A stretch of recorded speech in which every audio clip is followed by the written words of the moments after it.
In this work, we will propose the calibration for detection and recovery method for force sensing device. The proposed calibration for detection and recovery method is tested on newly developed ground direction force sensing device. There are 6 sensing elements on the mainframe of the force sensing device.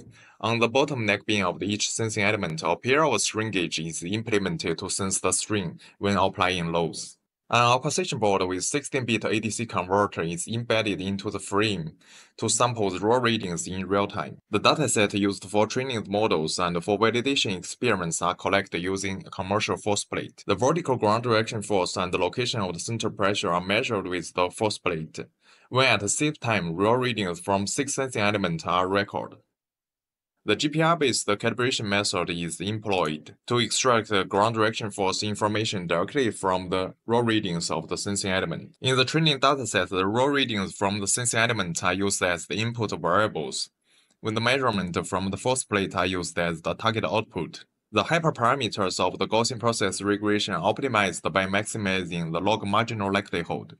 During the online estimation, the trained model will output estimate vertical ground direction force and the location of the center pressure with the new query. The normalized root mean square error are computed, both for the estimation with the training dataset and the testing dataset. It can be observed that GPR-calibrated model achieves relatively high estimation accuracy for the training dataset, when the accuracy for the testing dataset slightly decreases, corresponding to 97.1%, 98%, and 97.6% estimation accuracy.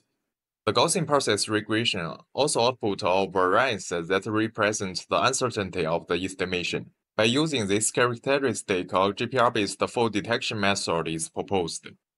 First of all, GPR models reveal the latent patterns between readings of the sensing element with other elements reading are trained. The preparation of the training dataset is done by reconstructing the input variables vector, xj.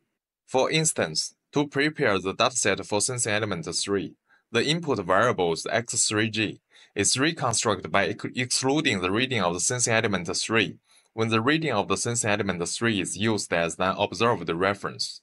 The trained model is integrated into a fault detection network and used to construct a spiking node. These procedures are repeated for each sensing element. In total, 6 GPR models are trained and integrated into the network.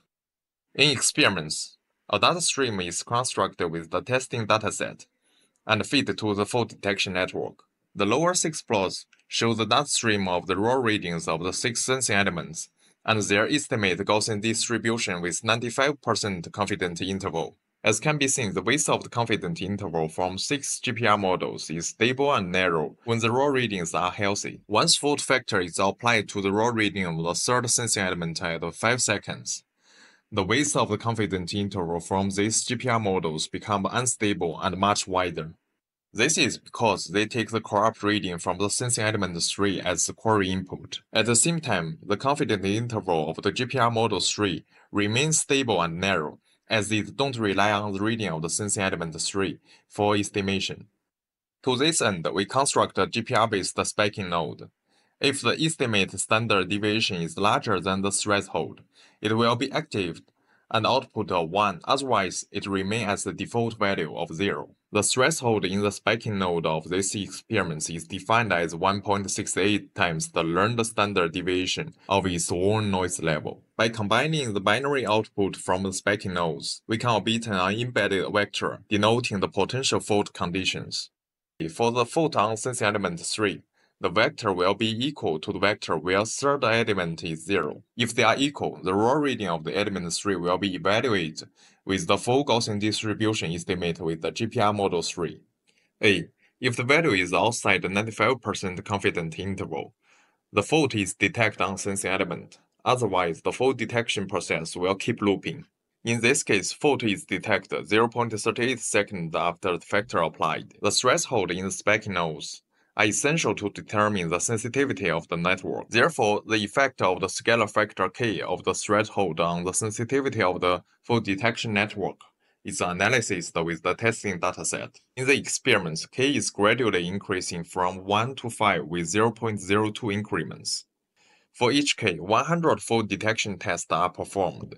At each test, a fault factor of 0.2 is randomly applied to one of the sensing elements, as random moment. The success of the fault detection is counted when the fault is detected on the faulty sensing element and later than the fault happened. The success rate can be computed by dividing the number of the successful detections by 100. The time elapsed for detecting the fault is computed by summing the time elapsed for each successful detection and then dividing by the number of the successful detections. The plot shows the experimental results. It can be seen that success rate is very low when k is small. Then it rapidly rises to 94% at 1.68 and remain around 90% until continuous decrease trend starts after 1.9. This means in general, the standard deviation of this estimation remains smaller than 1.68 times the standard deviation of the noise level. If k is higher 1.9, the threshold is too wide, which may not be able to capture the fault of the sensing element before the end of the testing dataset. The average time elapsed show an increasing trend with the increase of the k. This indicates the wider threshold will delay the detection of the fault states.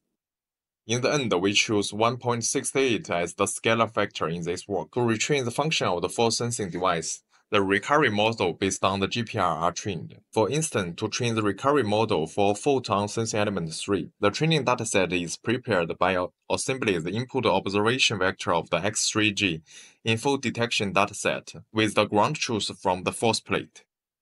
The plots show the scenarios when the fault factor 0.2 is applied to each of the 6 sensing elements respectively. It can be seen that after the fault factor is applied, the reading of each sensing element fall outside the 95% confidence interval of their estimate distribution. The fault on each sensing element is detected as the red solid line, with the maximum time elapsed of 1.505 seconds when the fault is on sensing element 6. After the fault factor, the vertical ground direction force estimated with the normal GPR models shows unpredictable changes and significant deviation from the ground truth. After fault has been detected, the recovery model is also engaged to estimate the vertical ground direction force. It can be seen that estimated values show a much smaller deviation from the ground truth. For the comparison, the fault factor is applied to the reading of each sensing element in its full sampling period. Then the normalized root mean square error is computed for estimation from both normal GPR model and the corresponding recovery model. The improvement I is computed with this equation. A positive I indicates an improvement in the estimation accuracy, when a negative I indicates deterioration. If I is 0, it means no improvement. The computation is performed for 6 fault conditions, where the fault factor is applied to each sensing element respectively. As can be seen, the improvement in estimation accuracy for all cases is positive. The maximum improvements of 84.7% and 85% in estimating the center pressure in X and Y directions are observed when a fault happened on element 5. The maximum improvement in estimating the vertical ground direction force is 84.8% when a fault occurs on element 4. Thanks for watching.